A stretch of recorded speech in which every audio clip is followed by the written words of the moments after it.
Hello friends, आज फिर से एक नई कहानी। बहुत से पक्षी जो थे जंगल में मीटिंग कर रहे थे, परेशान थे। उनके अंडे कोई ना कोई पता नहीं कौन खा रहा था, और जब भी रात हो जाती उनके अंडे गायब हो रहे थे। इस बात से सब परेशान थे। टुन्नी चिड़िया ने भी दे रखे थे अंडे, कबूतर ने भी दे रखे थे, मुर्गी ने भी दे रखे थे। तो वो सब परेशान थे कि वो अपने अंडों को कैसे बचाएंगे। तो इस बारे में सलाह कर रहे थे। तो फैसला हुआ, क्योंकि अंडे रात को छुड़ाए जाते हैं, तो वो दिन में सोएंगे और रात को जागकर अपने अंडों की रक्षा करेंगे और जानने की कोशिश करेंगे कि कौन उनके अंडे ले जाता है। इस तरह से उन्होंने मीटिंग करी और अपने अपने घर चले गए। जंगल में एक चुड़ैल आ गई थी, और वो जहाँ पर भी पक्षियों के अंडे होते थे रात में वहाँ घूमते घूमते ढूंढते हुए चली जाती थी, और अपना रूप बदल के उल्लू का रूप कर लेती थी।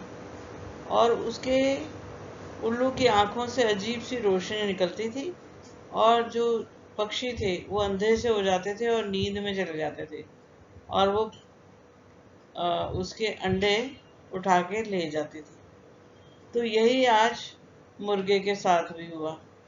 मुर्गा रात को अंडों पर बैठा था, तभी एक उसे उल्लू दिखाई दिया, और अचानक उसकी आंखों से तेज बिजली सी चमकने लगी, और उसको नींद आ गई और उसके अंडे गायब हो गए।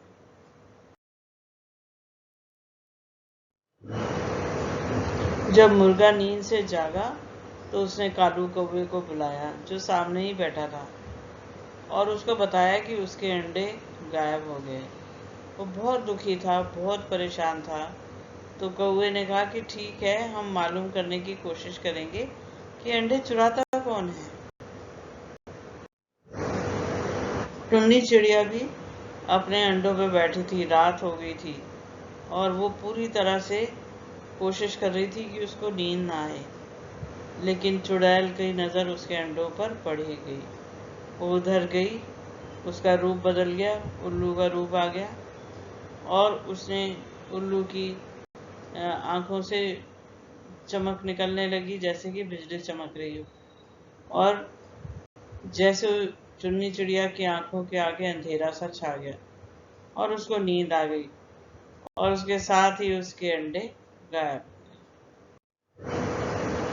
टुन्नी ने फिर से कालू को बुलाया। वो बहुत रो रही थी। उसने कहा कि उसके अंडे गायब हो गए हैं। तो अब कालू कौवे ने कहा कि ठीक है, मैं रात को पूरे जंगल में घूमूंगा और देखूंगा कि कौन अंडा चोर है और कैसे वो अंडे सबके चुरा रहा है। तो फिक्र ना करो, अब मेरी बारी है। मैं तुम सबकी रक्षा करूंगा और देखूंगा और पता करूंगा कि कौन अंडे चुरा रहा है। अब कालू कौवे ने जगह जगह जंगल में रात को घूमना शुरू किया, और चेक कर रहा था कि कोई अजीब सी बात तो नहीं है, या कौन सा पक्षी है, या कौन सा अंडा चोर है। उसकी नज़र एक झोपड़ी से पर पड़ी।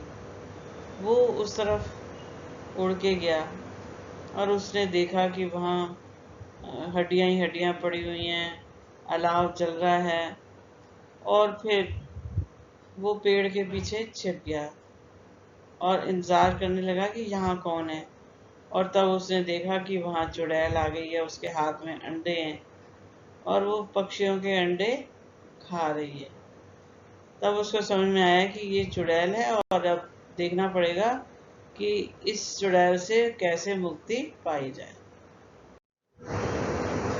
कौवा एक तांत्रिक तोते के पास गया और कहने लगा कि ये जो चुड़ैल है ये सबके अंडे खा लेती है, मांस खा रही है, जानवर भी लगता है मारती है, मैंने हड्डियां देखी हैं, तो इसका क्या इलाज है। तो तांत्रिक तोते ने कहा कि भाई, ये एक बड़ा सा अंडा है, तुम किसी तरह से उसको इस अंडे तक खींच लाओ, फिर हम उसको कैद कर लेंगे। कालू कौआ फिर से उस झोंपड़ी पे गया जहाँ पर की चुड़ैल रहती थी। वो जानबूझ के एक पेड़ के पीछे छुप गया और बोलने लगा कि अरे एक तो बड़ा अच्छा शुतुरमुर्ग का इतना बड़ा अंडा है वहाँ पर रखा हुआ है, मैं खाऊंगा, मजा आएगा। चुड़ैल ने सुना और उसको लालच आ गया। उसने कहा कि मैं ये जाएगा इससे पहले मैं जाऊंगी, और इसलिए उसने सोचा कि वो कालू कौवे का पीछा करके अंडे तक पहुंच जाएगी। अब वो पीछा करती हुई तांत्रिक के घर के अंदर पहुंच गई। उसने तांत्रिक पे ध्यान नहीं दिया और सीधा अंडे पर लपकी और वो उसमें कैद हो गई। इस तरह से पक्षियों का उस तांत्रिक के कारण इस चुड़ैल से पीछा छूट गया।